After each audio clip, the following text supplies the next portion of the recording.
সঙ্গে আছি আমি আফরোজা সোমা। সুপ্রিয় দর্শক, আপনারা জানেন যে দেশ টিভির রাতের এই আয়োজনে আমরা সমসাময়িক প্রসঙ্গ নিয়ে কথা বলবার চেষ্টা করি। আর গত কদিন ধরে বাংলাদেশের কথা বলবার মতন একটি প্রসঙ্গ রয়েছে, এবং সেটি হলো এই যে বাংলাদেশের সনাতন ধর্মাবলম্বী যারা রয়েছেন তাদের সবচাইতে বড় উৎসব দুর্গোৎসব। সেই উৎসবে বুধবারে কুমিল্লায় যেই ঘটনা ঘটেছিল, এবং এই ঘটনার জেরে সারা দেশের নানান জায়গায়, বিশেষ করে চট্টগ্রাম, ফেনী, খুলনা, এমনকি ঢাকাতেও আমরা জেনেছি শুক্রবারে পুলিশের সঙ্গে সংঘর্ষের ঘটনা ঘটেছে। সব মিলিয়ে যে ঘটনাগুলো ঘটেছে, আসলে এই যে সাম্প্রদায়িক সন্ত্রাস এবং এই সাম্প্রদায়িক সন্ত্রাসের ঘটনার শিকার হয়ে এই পর্যন্ত বা এর পরম্পরায় ঘটনাবলিতে মারা গেছে এখন পর্যন্ত বিবিসি বাংলা বলছে 6 জন মারা গিয়েছে, এবং এই ঘটনার পরিপ্রেক্ষিতে বেশ কটি মামলা হয়েছে এবং কয়েক হাজার আসামি করা হয়েছে, তাদের অধিকাংশই অজ্ঞাত। আমরা এই ঘটনার পূর্বাপর খতিয়ে দেখতে চাই আমরা কোন দিকে যাচ্ছি, কিন্তু তার চেয়েও বেশি গুরুত্বপূর্ণ আমাদের কাছে যে প্রশ্নটি মনে হয় সেটি হলো যে কেন এমন ঘটনা ঘটলো এবং কেন এটিকে ঠেকানো গেল না। এই প্রসঙ্গ নিয়ে আজ আমরা কথা বলতে চাই, তাই আমাদের কথা বলবার জন্য বিষয় নির্ধারণ করা হয়েছে সাম্প্রদায়িক সন্ত্রাস ও ব্যর্থতার দায়। এই নিয়ে কথা বলবার জন্য আজকে আমাদের সঙ্গে যোগ দিয়েছেন 3 জন অতিথি। আমাদের সঙ্গে আজকে রয়েছেন সাবেক অতিরিক্ত আইজিপি মুখলেসুর রহমান, এবং রয়েছেন মানবাধিকার সংগঠক মোহাম্মদ নূর খান লিটন। একই সঙ্গে আজকে আমাদের সাথে যোগ দিয়েছেন লেখক ও রাজনৈতিক বিশ্লেষক সুভাষ সিংহ রায়। আপনাদের 3জনকে স্বাগত জানাচ্ছি আজকের এই আলোচনায়। মোহাম্মদ নূর খান লিটন, আপনাকে দিয়ে আলোচনা শুরু করতে চাই। যে ঘটনাবলী গত বুধবার থেকে ঘটে চলল, এই যে সাম্প্রদায়িক সন্ত্রাস, এই সন্ত্রাসের ব্যর্থতার দায় কার? কেন এটি এভাবে ঘটলো? দেখেন, যদি এক কথায় আমাকে বলতে বলেন তাহলে ব্যর্থতার দায় আমাদের সবার। পুরা সমাজে আমরা আছি যারা, আমাদের প্রত্যেকের এই ব্যর্থতার দায়কে অস্বীকার করার কোনো সুযোগ নাই, আমরা দায়ী। এখন প্রশ্ন হচ্ছে, আমাদের পক্ষ থেকে তো রাষ্ট্র পরিচালনার জন্য সরকার আছে, খুব স্বাভাবিকভাবেই এই বিষয়ের দায় এবং দায়িত্ব আমাদের বলতে আসলে আমাদের সরকারকেই বোঝায়, এবং সরকার এই ক্ষেত্রে যে ব্যর্থতার নজির স্থাপন করছেন এটা অস্বীকার করার কোনো উপায় নেই। আমরা সাম্প্রতিককালে যে জিনিসটা লক্ষ্য করেছি এটি কিন্তু নতুন কোনো ঘটনা না। আমরা দীর্ঘদিন ধরে লক্ষ্য করছি যে এই ধরনের ঘটনা বিশেষ বিশেষ সময়ে ঘটছে, এবং এটি পূজা পার্বণ ইত্যাদি সময়ে বেশ বড় বেশ আশঙ্কাই থাকে এরকম কোন ঘটনা ঘটতে পারে। দুর্ভাগ্য হচ্ছে যে আমরা সমস্ত বিষয়ে এরকম ভাবে কেন ভাবছি যে একটা পূজা একটা উৎসব হবে, একটা ধর্মের একটা উৎসব, সেই উৎসবকে কেন্দ্র করে আমরা আশঙ্কা কেন করব? এই প্রশ্নটা কিন্তু আমার নিজের মনে বারবার ঘুরে ফিরে আসছে। বিষয়টি কি এরকম যে আমরা এখন পর্যন্ত যেভাবে বিষয়টাকে বোঝার চেষ্টা করছি সেভাবে না, আরো গভীরে কোনো সমস্যা রয়েছে সেটি আমরা খুঁজে দেখছি না? আমরা শুধুমাত্র উপরে বিষয়গুলো তল্লাশি করছি। আর দেখেন, শুধুমাত্র বিষয়টি কিন্তু আইন শৃঙ্খলা জনিত নয়, বিষয়টি আরো অনেক গভীরে, এবং সেই জায়গাটিতে যদি আমাদের পৌঁছাতে হয় তাহলে আসলে দৃষ্টিভঙ্গি বদলাতে হবে, আদর্শিক একটা জায়গা ঠিক করতে হবে। আমাদের আদর্শিক জায়গাটি আসলে এত নড়বড়ে যে এইটার উপর দাঁড়িয়ে আপনি অসাম্প্রদায়িক শব্দটি উচ্চারণ করবেন, এটি শুধু কথার মালা হয়ে যাচ্ছে। অসাম্প্রদায়িক বলতে যে বিষয়টা, যে আদর্শটার উপর দাঁড়াতে হবে, সেই জায়গাটিতে কিন্তু এক ধরনের ত্রুটি বলেন, বিচ্যুতি বলেন বা দুর্বলতা বলেন, সেটা পুরা সমাজে বহমান। আমরা কথায় কথায় বলছি যে আমরা অসাম্প্রদায়িক বাংলাদেশ বিনির্মাণ করছি বা অসাম্প্রদায়িক, আমরা বিষয়টা কি তত যেভাবে আমরা ভাবছি বিষয়টা কি সেভাবে? আমাদের যদি শিক্ষা ব্যবস্থার কথা চিন্তা করি, আমরা যদি সামাজিক, আপনি দেখেন, আমরা ছোটবেলায় দেখেছি এক সম্প্রদায়ের সাথে আর এক সম্প্রদায়ের হৃদ্যতাপূর্ণ সম্পর্ক। ঈদের সময় আমার বন্ধুরা আসতেন আমাদের বাড়িতে, আমরা পূজা পার্বণে সেখান তাদের বাড়িতে যেতাম, এক ধরনের ইন্টারাকশন ছিল। বিয়ে বাড়ি বলেন বা সামাজিক অনুষ্ঠান বলেন, এত বেশি আমাদের যোগাযোগ ছিল, যেটি কিন্তু ক্রমান্বয়ে দুর্বল থেকে দুর্বল হচ্ছে, এবং এক ধরনের অনাস্থা, ভীতি হিন্দু সম্প্রদায়ের মধ্যে দানা বেঁধে গেছে। এবং এটি বাধার অনেকগুলো কারণ আছে, অনেকগুলো ঘটনা বাংলাদেশে প্রায় ঘটছে, এবং একটা হচ্ছে আমাদের এখানে ঘটছে, আর একটি হচ্ছে পার্শ্ববর্তী দেশে যা ঘটছে সেটার প্রতিক্রিয়া এখানে হচ্ছে।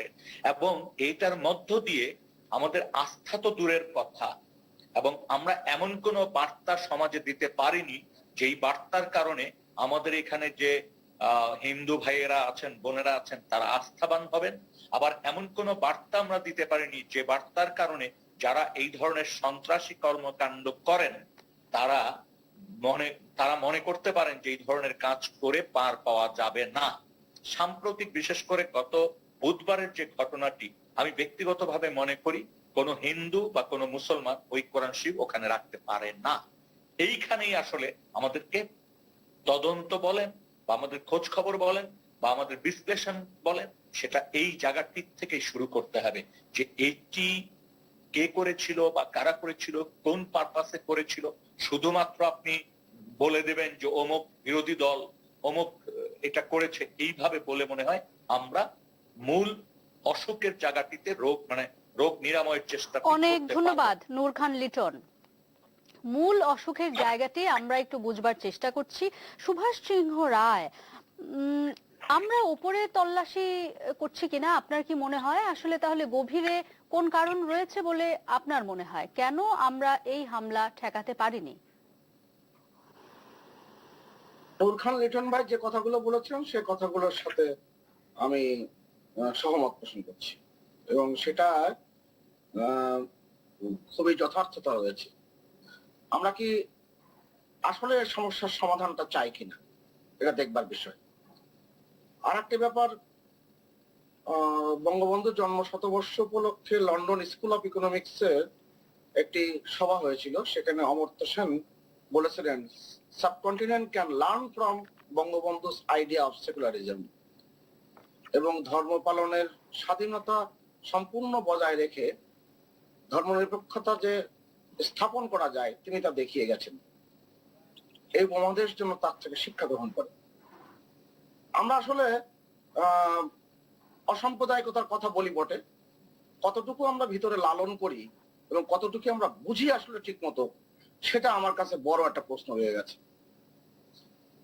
আমার বন্ধু বান্ধব যারা, যেহেতু ঢাকা বিশ্ববিদ্যালয়ের জগন্নাথ হল ছাত্র সংসদে নির্বাচিত সহসভাপতি ছিলাম, সে কারণে যারা আমার সমসাময়িক, আমার অগ্রজ, আমার যারা পরবর্তীতে যারা এই 30 বছরে এসেছেন, তাদের অনেকের কাছে আমি প্রশ্নের জবাব দিতে পারি নাই যে এরকম একটি ঘটনা, শুধু একটি ঘটনা না, আপনি 2012 সাল থেকে শুরু করে আপনি তার আগের কথা আমি বাদে দিলাম, এতগুলো ঘটনা যে একটার পর একটা ঘটলো, সেই ঘটনাগুলোর সুরাহা কি? বিচার কি হয়েছে কোনো সুভাষ সিংহ রায়? আমরা যদি সেই রামু কাণ্ড থেকে শুরু করে আজকে পর্যন্ত দেখি, কোনো ঘটনার কি বিচার হয়েছে? আমি সেটাই বলার চেষ্টা করেছি। আওয়ামী লীগের মতো একটা বিশাল রাজনৈতিক দল, যার 72 বছরের পথ চলা, সেই দলের এমনকি সংকট দেখা দিল, এমনকি মানুষের অভাব পড়লো, যে ব্রাহ্মণবাড়িয়ার নাসিরনগরের যে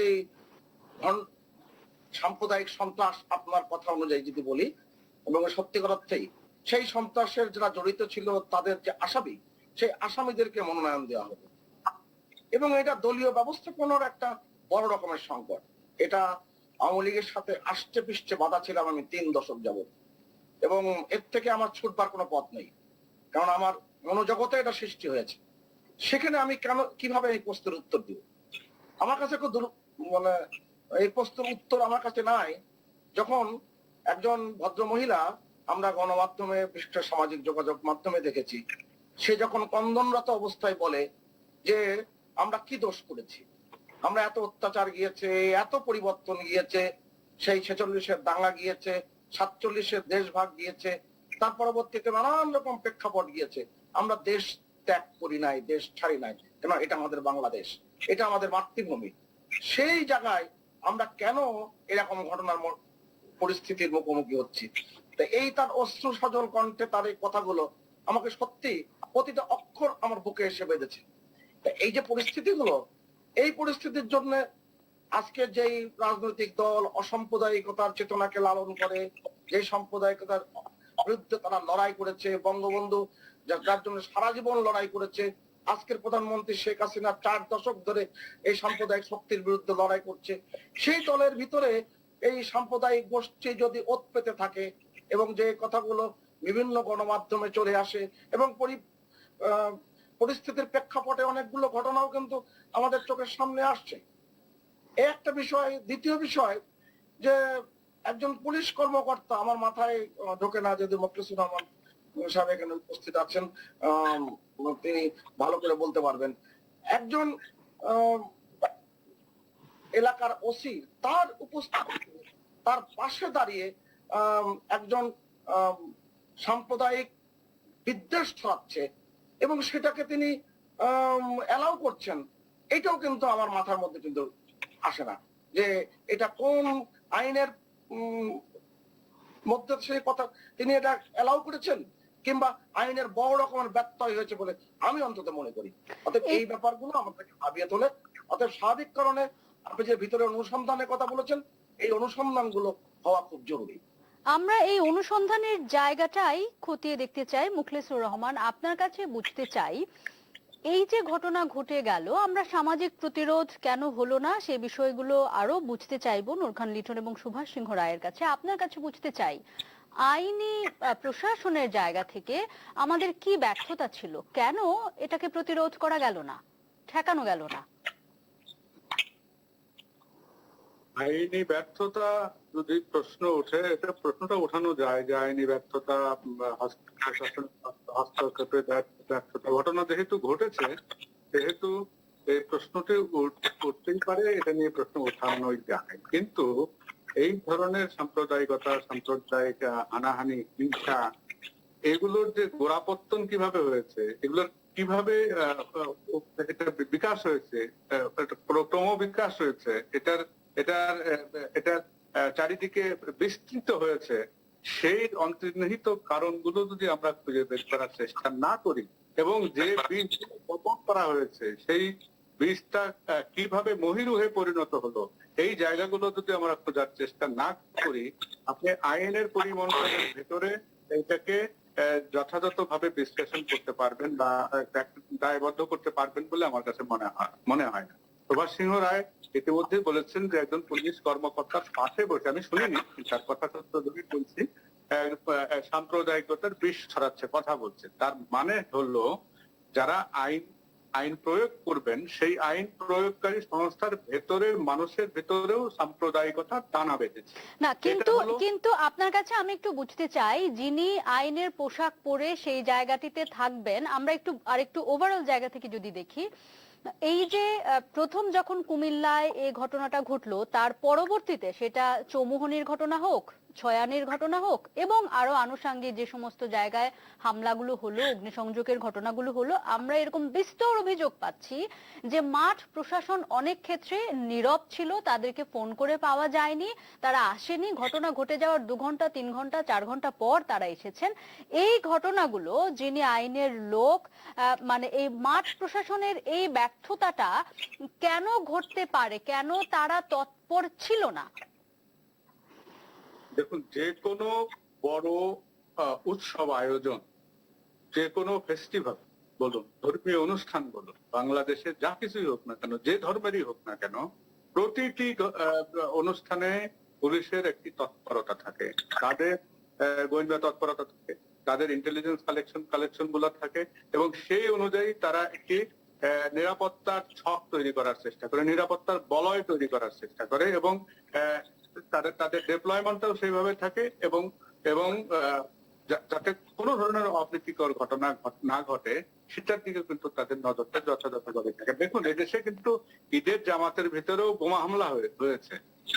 তো এরা হলো দুষ্কৃতকারী। এই দুষ্কৃতকারীরা যাতে কোনো মতেই মাথাচাড়া দিয়ে উঠতে না পারে, বড় যে কোনো সমাবেশ বলুন না কেন, অনুষ্ঠান উৎসব বাদ দেন, একটা জনসমাবেশ বা মানুষের সমাগম, এই সমস্ত জায়গাতে কিন্তু পুলিশের একটি নিরাপত্তার বলয় তৈরি করা হয়, যাতে করে কোনো ধরনের অপ্রীতিকর ঘটনা না কিন্তু ঘটে। এইবারের এই ক্ষেত্রে নিরাপত্তা- আমরা কেন সেই নিরাপত্তা আমি বলছি, বলয়টা আমি বলছি, দেখিনি?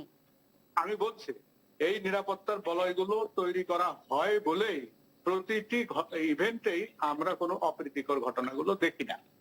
কিন্তু মাঝে মাঝে আমরা একটা ব্যতিক্রমী ঘটনা দেখি। বাংলাদেশে বিশেষ করে পূজা উদযাপনের জায়গায় গত কয়েক জঙ্গি তৎপরতা উত্থানের পর থেকে পুজো মণ্ডপগুলোর নিরাপত্তা দেওয়ার জন্য পুলিশের সর্বাত্মক প্রচেষ্টা থাকে, এবং সেটা কয়েকটি বছর ধরে এত উত্তেজনার ভেতরেও, এত জঙ্গি হামলার ভেতরেও কিন্তু পুলিশ তার সর্বোচ্চ দিয়ে এই পুজো মণ্ডপগুলোকে নিরাপত্তা দেওয়ার ব্যবস্থা করেছে। কিন্তু কিছু কিছু ব্যতিক্রমী ঘটনা হয়তো ঘটেছে।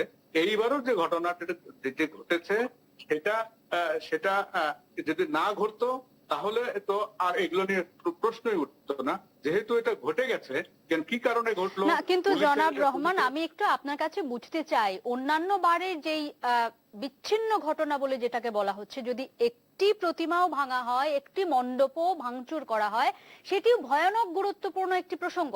সেটি বাদ দিয়েও যদি আমরা বলি, এবারে তো একটি দুটোর ঘটনা ঘটেনি, এবারে তো সিরিজ অফ অ্যাটাকস, মানে একের পর এক ঘটনা ঘটে চলেছে, এবং এটি 2001 সালের পর একটা বৃহত্তম ঘটনা। সেইটিকে আপনি বলছেন যে আমাদের গোয়েন্দারা রয়েছে, তারা কেন এই খবরটা জানলো না? আপনারা যে বলছেন ভেতরে এর কিছু একটা গভীরে রয়েছে, সেটা কেন তারা জানলেন না?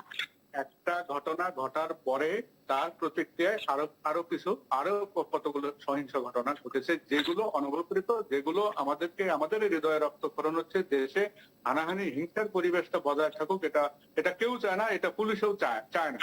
কিন্তু তাদের যদি এখন নিরাপত্তার ব্যবস্থা নিতে কোথাও ল্যাপসেস থাকে, কোথাও যদি তাদের কোনো ত্রুটি বিচ্যুতি থাকে, সেগুলো তো অবশ্যই খুঁজে বের করতে হবে। কার কি দায়িত্ব ছিল, তাদের ওখানে ডেপ্লয়মেন্ট ছিল কিনা, যদি না থেকে থাকে কেন ছিল না, এগুলো তো সব খুঁজে বের করে নিয়ে আসতে হবে।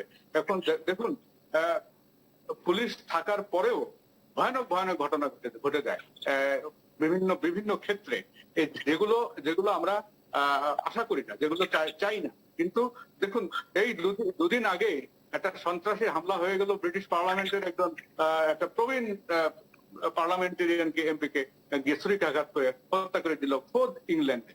তো পুলিশের ল্যাপসেস তো অনেক সময় থেকে যায়। দেখুন, একজন এসে একটা ছুরিকাঘাত করে গেল, আর হাজার হাজার মানুষ নামাজ পড়ে, মিছিল দিয়ে, স্লোগান দিয়ে তারা হামলা করলো ঘন্টার পর ঘন্টা ধরে।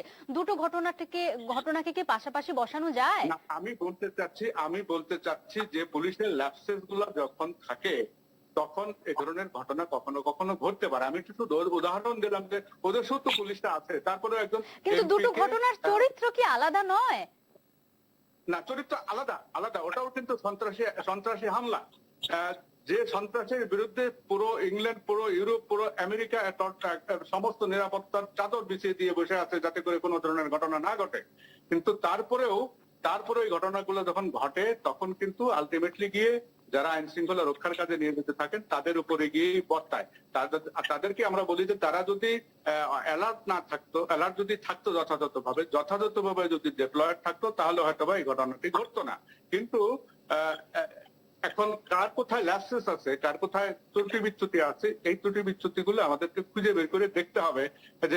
যে আইন শৃঙ্খলা রক্ষার কাজে যারা নিয়োজিত আছেন, তাদের ভিতরে যদি সাম্প্রদায়িকতাটা মাথাচাড়া দিয়ে থাকে, তাহলে সেই জায়গাটাও তো আমাদেরকে অ্যাড্রেস করতে হবে। সমাজে এটা চারিদিকে বিস্তৃত হয়ে গিয়েছে যে সবাই একটা সাম্প্রদায়িক পরিমণ্ডলের মধ্যে আমরা বসবাস করছি।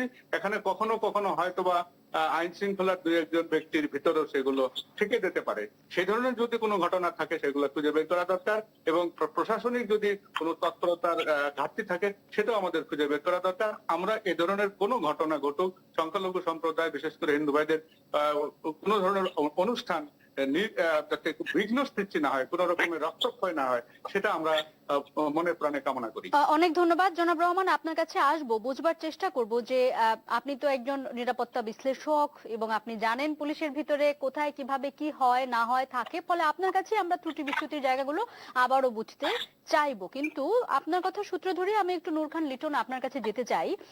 এই যে বলা হচ্ছে যে আসলে আমাদের মধ্যেই এক ধরনের বোধ হয় আমরা যতটা না সম্প্রীতি দেখানোর চেষ্টা করছি, ভিতরে হয়তো আসলে ততটা নেই। এই জায়গাটা ধরে আমি একটু বুঝতে চাই, আপনারা সকলেই, আপনাদের নিশ্চয়ই মনে রয়েছে ভারতে বাবরি মসজিদ ভাঙার পর বাংলাদেশের যে একটা পরিস্থিতি তৈরি হয়েছিল, সেই সময় আপনারা নিশ্চয়ই যুবা ছিলেন, যুবা বয়সী ছিলেন।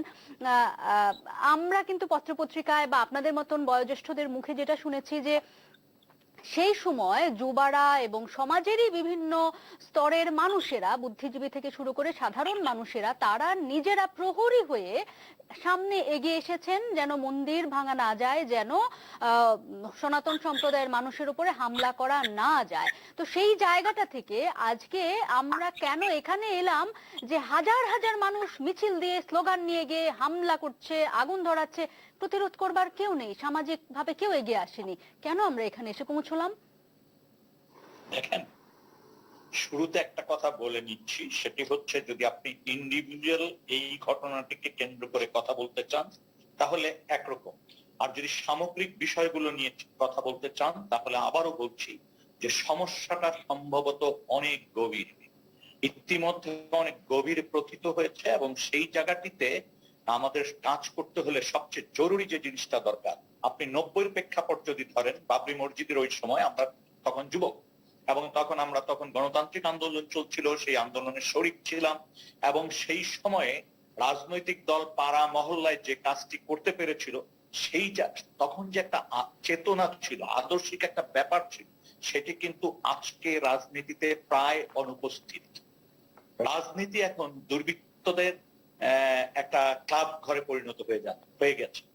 এরকম একটি অবস্থায় জনগণের ভিতর থেকে যে প্রতিরোধ গড়ে ওঠা দরকার, সেটির এইবারের ঘটনাও কিন্তু 2টি জেলায় অন্তত পক্ষে আমি জানি যে প্রতিরোধ করার চেষ্টা করেছে যুবকেরা। যদিও এ পর্যন্ত আমরা জেনেছি যে 14টি জেলায় এই ধরনের ঘটনা ঘটেছে। আইন ও সালিশ কেন্দ্রের সাথে কথা হয়েছিল, তারা বলল তারা এ পর্যন্ত জেনেছে 14টা জায়গায় ঘটনা ঘটেছে, তার মধ্যে তারা নিজেরা খোঁজ খবর নিয়েছে 11টা জায়গায়, এবং 2টো জায়গায় তারা নিজেরা সরেজমিন অনুসন্ধান করেছে।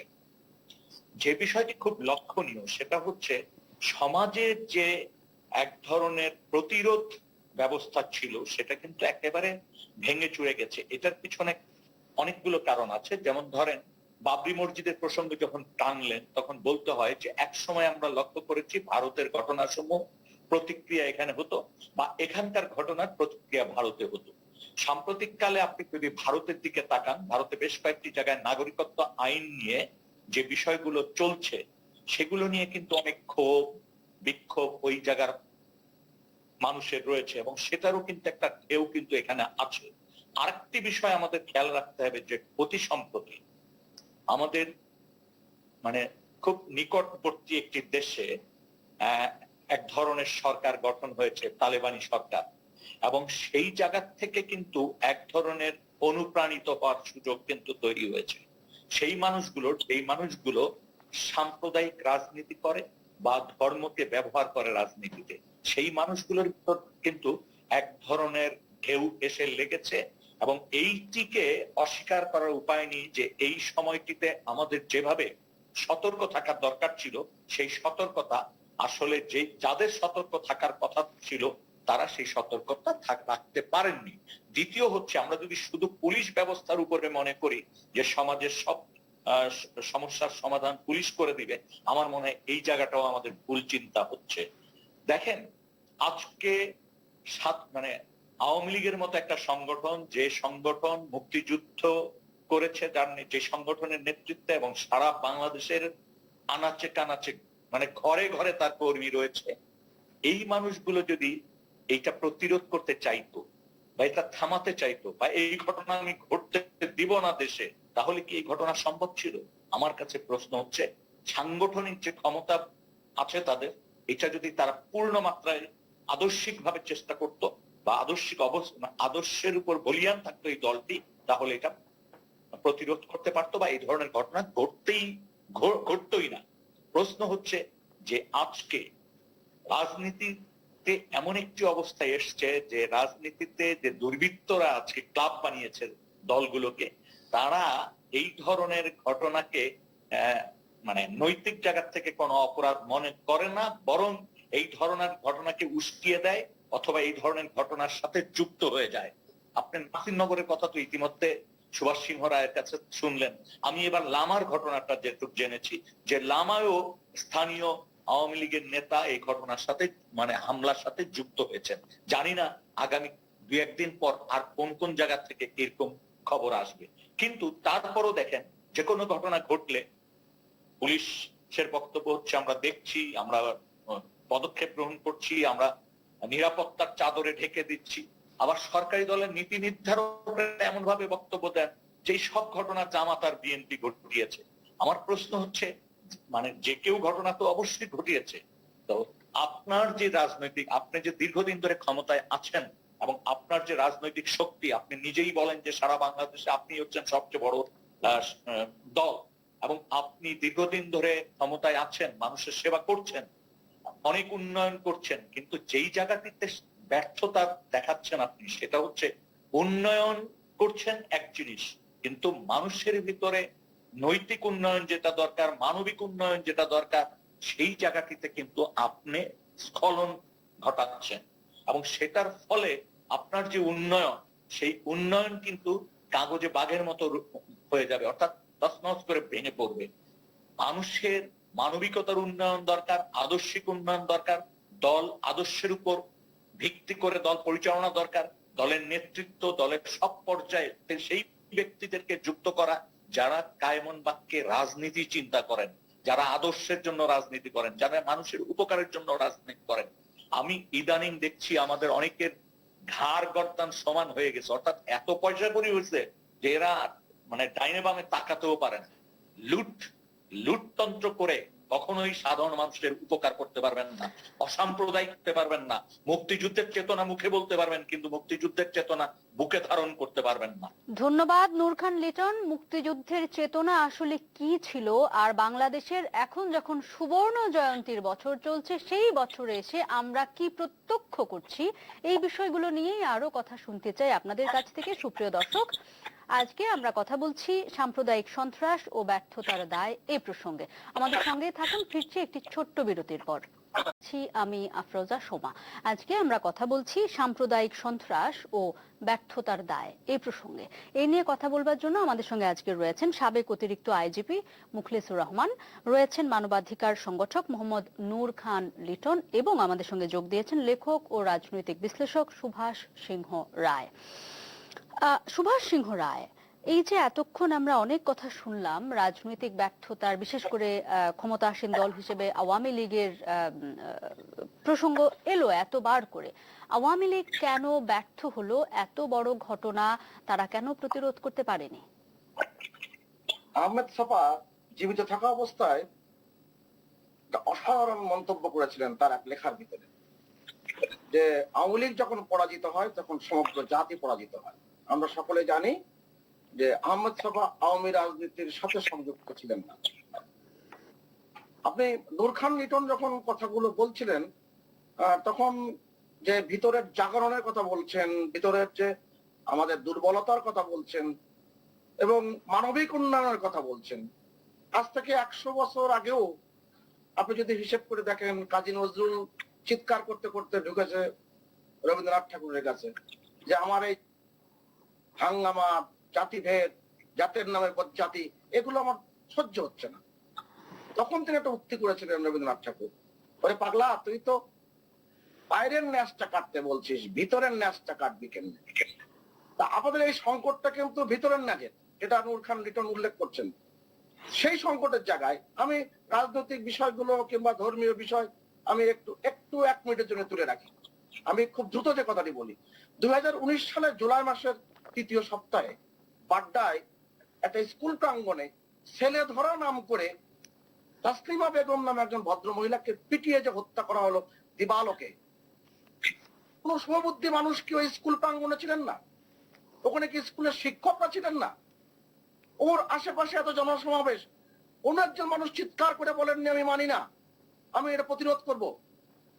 এই যে জায়গাগুলো আপনি দেখেন, আবারও দেখেন 2020 সালে একটি ঘটনা আমার হৃদয় একদম রক্তাক্ত হয়েছে, যে একজন মানুষ শহীদুল্লাহ জুয়েল লালমনিরহাটে, তাকে পুড়িয়ে মারা অবমাননা করেছে শুধু এই কথার উপরে ভিত্তি করে। এখানে কোনো ফেসবুকে ছড়ানো হয়নি, কিংবা কোনো অন্য কোনো গণমাধ্যম, ইন্টারনেট কোনো কিছু ছড়েনি, শুধুমাত্র মুখের কথায় গুজবের ভিত্তি করে তাকে পিটিয়ে হত্যা করা হয়েছে। এই যে ওখানে কি সুবুদ্ধি মানুষ কি একেবারেই কেউ থাকে না? এইগুলো আমার নিজের কাছে নিজেই প্রশ্ন করি। না, আপনি প্রশ্ন করলে হবে না, আপনাকে একটু উত্তর দিতে হবে, কারণ আপনারা বড় রাজনীতির সঙ্গে জড়িত, আপনারা শক্তি মানে একটা বড় কাঠামোর সঙ্গে জড়িত, ফলে আমরা আপনাদের কাছে উত্তর চাই। আপনি বলুন যে এইরকম ঘটনা যে ঘটলো, আওয়ামী লীগের ব্যর্থতা, মানে এটা কেন আওয়ামী লীগের ব্যর্থতা হিসেবে বিবেচিত হবে না? না, আমি আওয়ামী লীগের ব্যর্থ আপনি যদি এক বাক্যে বলে দেন, আপনি যদি বলে হ্যাঁ ঠিক বলেছেন, হ্যাঁ আপনি বলতেই পারেন, কিংবা আমি ধরে নিলাম ব্যর্থ। কিন্তু এই প্রেক্ষাপট নূর খান লিটন ভাই যখন বলছেন যে যখন বিএনপি কিংবা সাম্প্রদায়িক গোষ্ঠীর কথা যখন বলছেন তারা দোষী, এখন তাদের সংযুক্ততা নেই, এটা জোর দিয়ে নূর খান লিটন ভাই বলতে পারবেন না।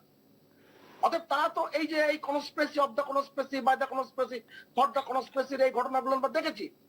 এবং আপনি যখন একটার পর একটা বৈঠক হয়েছে, সিরিজ বৈঠক বলা হচ্ছে বিরোধী দলের রাতের সাথে, তখন তো হুঙ্কার দেওয়া হয়েছে। কারণ এর আগে কিন্তু ইতিহাস কি বলে, 2013 সালে 4 মেতে হুঙ্কার দেওয়া হয়েছিল বিরোধী দলের নেতার পক্ষ থেকে যে ক্ষমতাসীনরা 24 ঘন্টার মধ্যে পালিয়ে যাবে।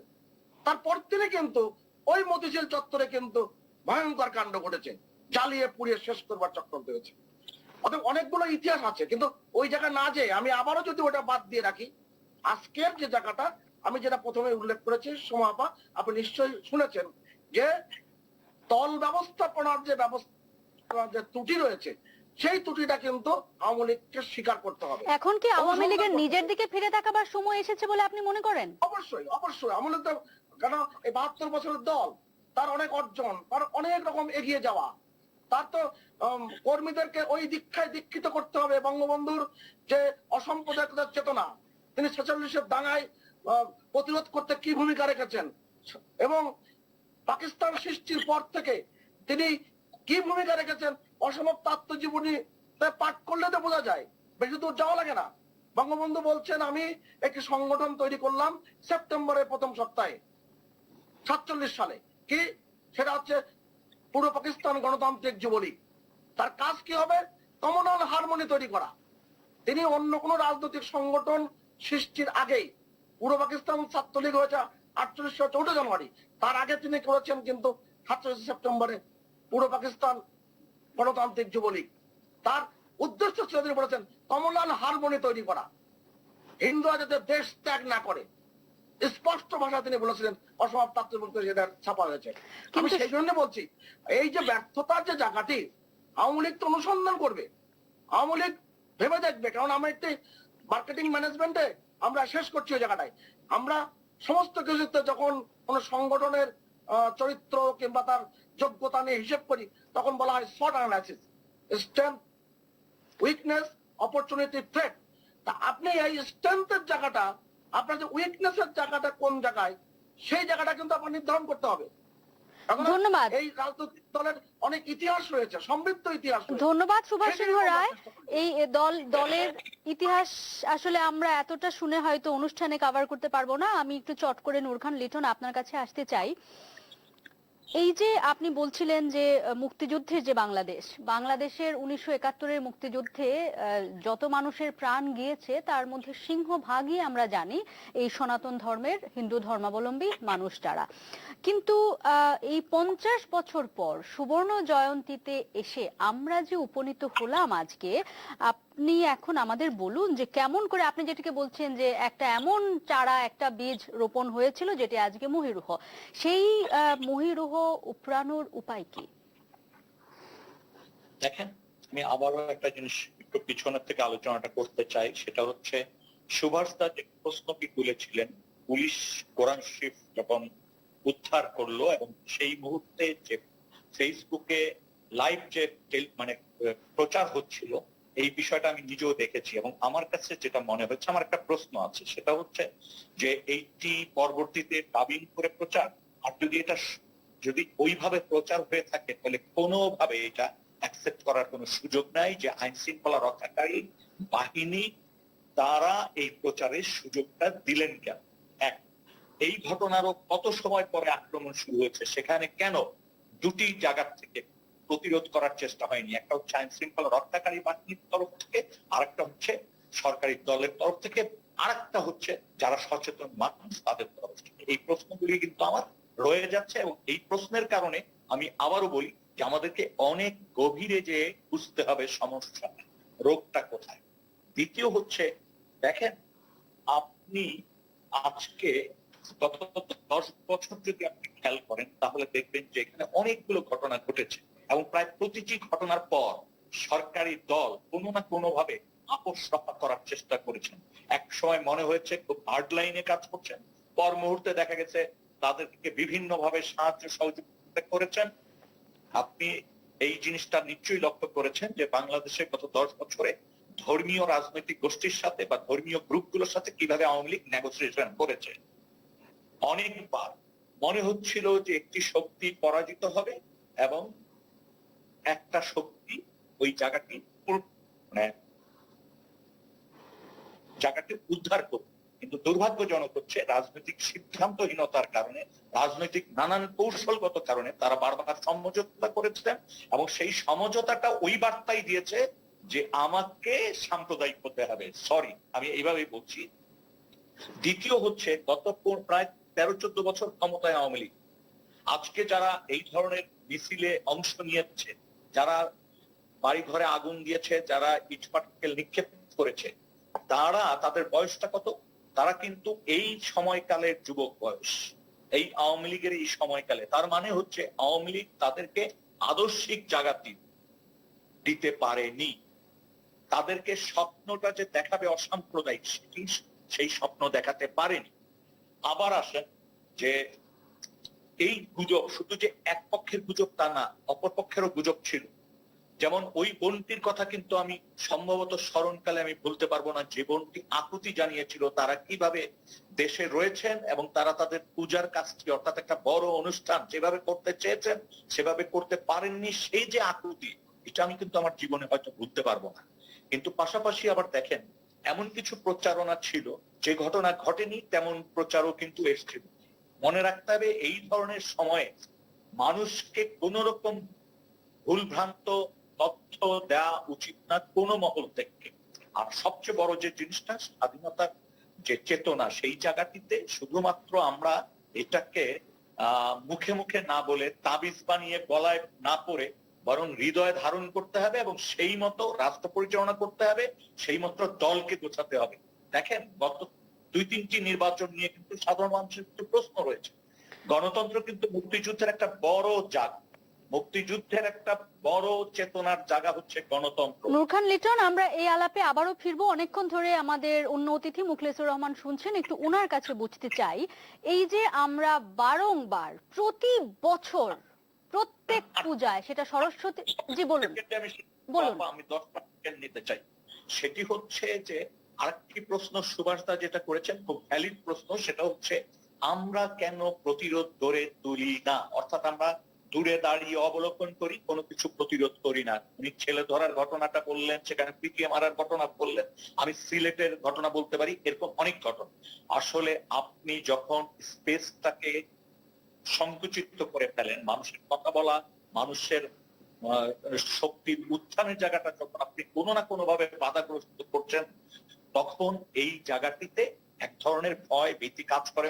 শুধু কি বাধা সৃষ্টি করা? আমি যদি একটু আপনার কাছে খুব সংক্ষেপে উত্তরটা আশা করব। এই যে এত বড় ঘটনা, ক্রস ফায়ারে যখন মানুষ মরে, সেটার জবাব যখন আপনি দিতে পারেন না, থামাতে পারেন না, যখন গুম হয় সেটাকে তুচ্ছ তাচ্ছিল্য ভাবে আপনি বলেন, তখন হয় কি মানুষের ভিতর ভীতি চলে আসে, এবং সেটি গণতন্ত্রের জন্য যেমন ক্ষতি, তেমনি যারা মুক্তিযুদ্ধের চেতনার কথা আমরা বলি, একটা অসাম্প্রদায়িক দেশকে স্টাবলিশ করতে চাই, সেই জায়গাটি কিন্তু না, সেই ধরে রাখা যায়। অসাম্প্রদায়িক জায়গা থেকেই মানে আমরা যদি এই ঘটনার মধ্যে আলোচনাটা নিবদ্ধ রাখি, সেখানেই যদি বুঝতে চাই, এই যে ঘটনা কুমিল্লায় ঘটে গেল এবং তারপর অনেক সময় নিয়ে কিন্তু চৌমুহনীর ঘটনাগুলো ঘটেছে, অথচ আজকে পর্যন্ত কি স্বরাষ্ট্রমন্ত্রী সেখানে গিয়েছেন বা এরকম প্রণিধানযোগ্য কোনো ব্যক্তি সেখানে গিয়েছেন, নির্ভয় দিতে গিয়েছেন? আপনি বলছেন ভিতে কাটানোর কথা, এই ধরনের কোনো অঙ্গভঙ্গি তাদের দিক থেকে কি আপনার চোখে পড়েছে?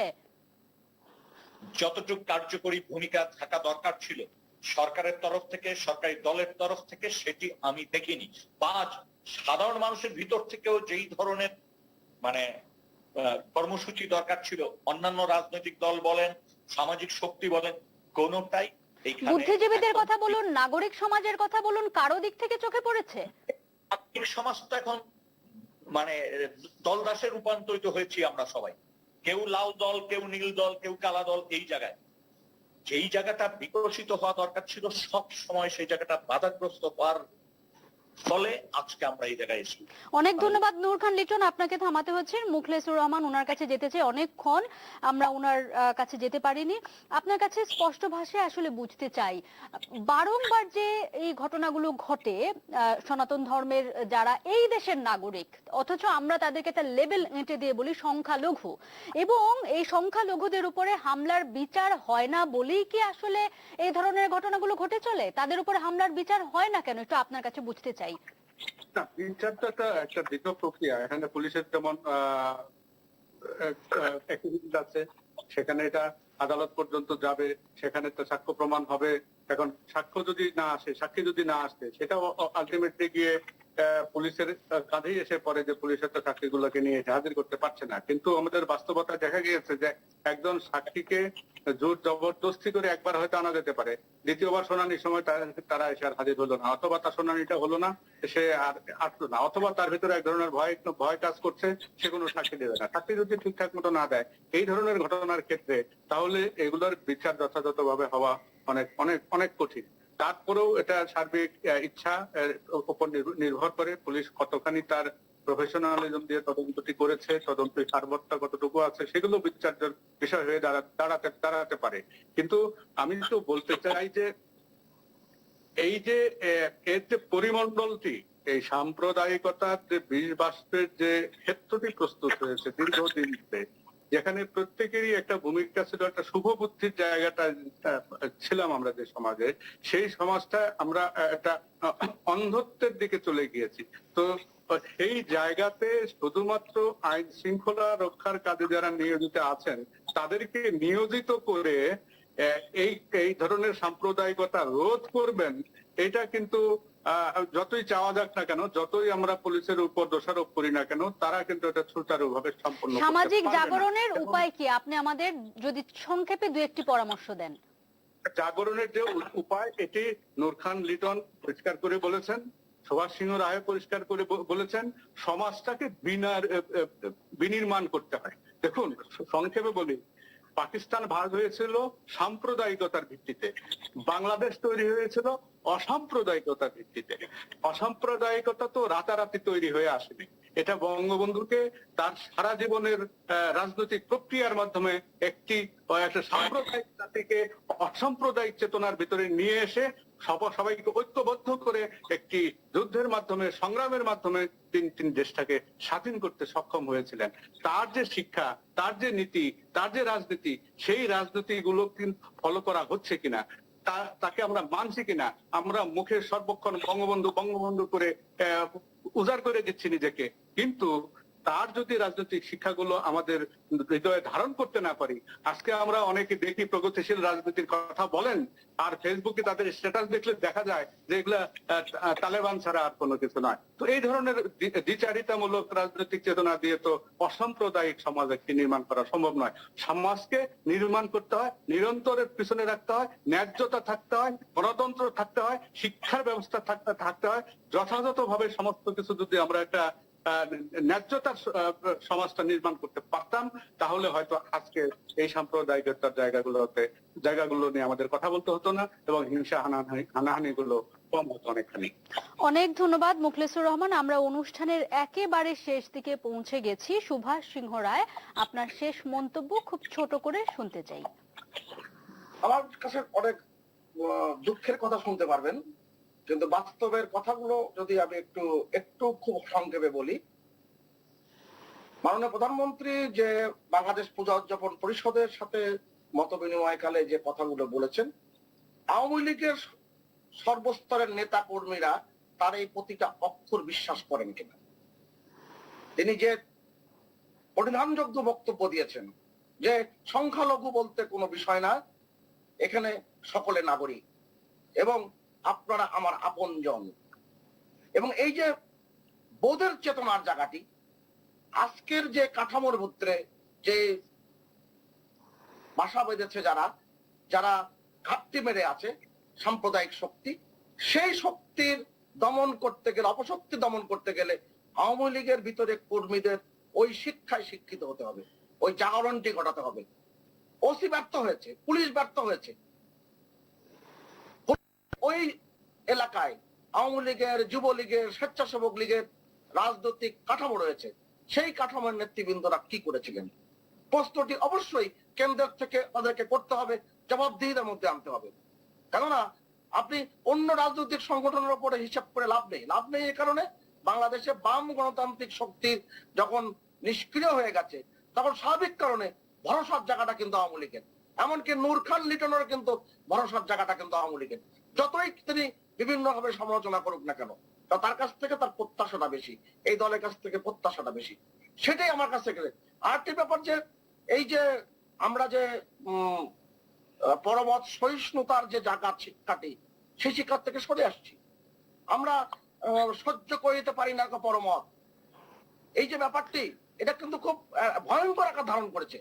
এবং কাজী নজরুল বলেছেন, তুমি তলোয়ার তুমি দাও নাই হাতে, দিয়েছ অমর বাণী। এই শিক্ষাটাই আমরা কিন্তু সমাজে পতিত করতে পেরেছি। আমরা জিডিপির কথা বলছি, কিন্তু কালচারাল জিডিপির জায়গাটি আমরা বিস্তৃত করতে পারছি কিনা, এই প্রশ্ন তো রয়েই গেছে। সেটাই কিন্তু আজকে এই সংকটের সমাধান করতে হবে ওই জায়গাতে। অনেক ধন্যবাদ সুভাষ সিংহ রায়, অনেক ধন্যবাদ। নূর খান লিটন, আর যদি আপনার এক লাইনে কিছু যোগ করার থাকে। দেখেন, আমার যোগ করার একটাই বিষয় যে মানুষের শুভবুদ্ধির উদয় হোক, জনগণের শক্তির উত্থান ঘটুক, এবং সেটার মধ্য দিয়েই এই অসাম্প্রদায়িক বাংলাদেশ অবশ্যই বিনির্মাণ করা যাবে। অনেক ধন্যবাদ। এবং সাহসের লাঠি একবার তুলে ধরলেই দেখবে আধার কাটার সময় বড় বেশি বাকি। ধন্যবাদ সুভাষ সিংহ রায়, নূর খান লিটন এবং মুখলেসুর রহমান, আপনাদের তিনজনকেই অনেক ধন্যবাদ আজকে দেশের কথা দশের কথায় যোগ দেওয়ার জন্য। সুপ্রিয় দর্শক, আজকে শুনছিলেন যে সাম্প্রদায়িক সন্ত্রাস ও ব্যর্থতার দায়, এই বিষয়ক আলোচনায় আমাদের অতিথিরা নিজেরা নিজেদের জায়গা থেকে বলবার চেষ্টা করেছেন যে আসলে এই যে ঘটনাটি যেটি ঘটে গেল, এটি এমন কোনো বিচ্ছিন্ন ঘটনা নয়, বরং ঘটনা পরম্পরায় এটি একটি বৃহত্তর রূপ নিয়েছে। এবং আমাদের মধ্যেই আমরা আসলে যত না মুখে সম্প্রীতির কথা বলছি, আমাদের অন্তরে বা আমাদের সমাজে, আমাদের সামাজিক চর্চায় সেই রকমের সম্প্রীতির চর্চা আসলে অনুপস্থিত বলেই, সেই অনুপস্থিতির সুযোগেই এরকমটা ঘটতে পেরেছে। নয়তো সেখান থেকে সামাজিক প্রতিরোধ আসবার কথা ছিল, এবং সেখান থেকে রাজনৈতিক যে শক্তি রয়েছে তাদের প্রতিরোধ করবার কথা ছিল। এবং এই ঘটনার ক্ষেত্রে অবশ্যই সেটা প্রশাসনের, মাঠ প্রশাসনের, সেটা সিভিল হোক অথবা গোয়েন্দা ব্যর্থতা হোক, তারা মনে করছেন যে একটি সার্বিক ব্যর্থতার চিত্র হলো এই যে দুর্গোৎসবের অষ্টমী দিন থেকে যেই হামলা, ভাঙচুর, অগ্নিসংযোগ যে ঘটনা শুরু হয়েছিল এবং যেটির রেশ আমরা শনিবারেও দেখেছি, এবং এর রেশ আসলে সামনে আরো বহুদিন বাংলাদেশের সমাজ মনে, বাংলাদেশের সংস্কৃতিতে, রাজনীতিতে থাকবে বলে অতিথিরা মনে করছেন। এবং এখান থেকে বেরিয়ে যাওয়ার একটাই পথ, অসাম্প্রদায়িক যেই চেতনা সেটির বিকাশ ঘটানো। আপনারা যে যেখানে আছেন ভালো থাকুন, সুস্থ থাকুন।